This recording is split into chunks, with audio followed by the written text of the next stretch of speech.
discussing a bunch of economic data released in the past week. And there's one more that came out recently. The India Services PMI Business Activity Index. This index is based on a survey and involves around 400 service companies sharing their views on their current and future business activity.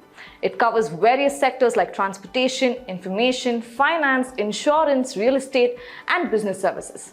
Now here's the exciting part. India's service sector has been doing very well, reaching a 13-year high in July. India's Services PMI Business Activity Index jumped from 58.5 in June to an impressive 62.3 in July. What's even more impressive is that India's Services PMI has been in an expansion zone for an incredible 23 months in a row, starting from August 2021. This shows that the sector has been consistently growing. The main reason for this boost in July Services PMI is the stronger demand conditions, which resulted in more new orders. But that's not all. The international orders for Indian services also saw a substantial increase. In a nutshell, these positive indicators tells us that India's service sector is flourishing and doing really well in terms of both domestic and international demand, even despite the global headwinds.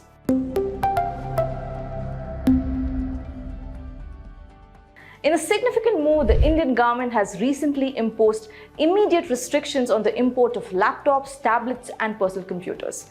Under the new rules, companies seeking to import these devices will now be required to obtain an import license.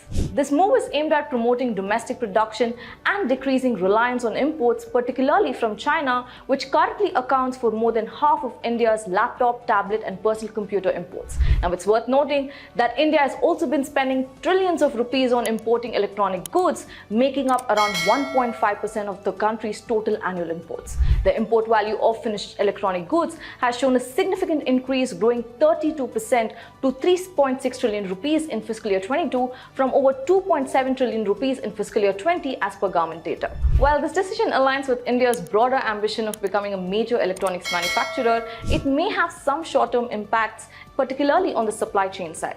Global technology giants such as Dell, Acer, Samsung, LG, and HP have a strong presence in the Indian laptop market, and a considerable portion of their products are imported from countries like China.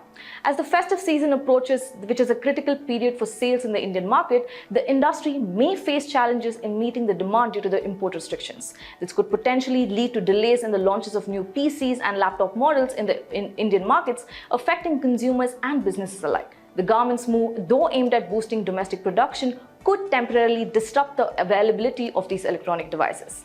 Having said that, this is me, Merlin Susanna, signing off. Take care and stay invested. Did you like watching this video? Then download our app, Informed Investor, to watch more such informative and interesting videos.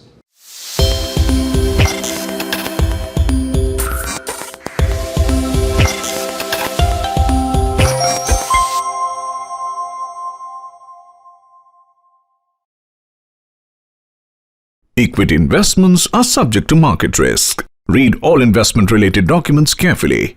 Visit www.researchandranking.com.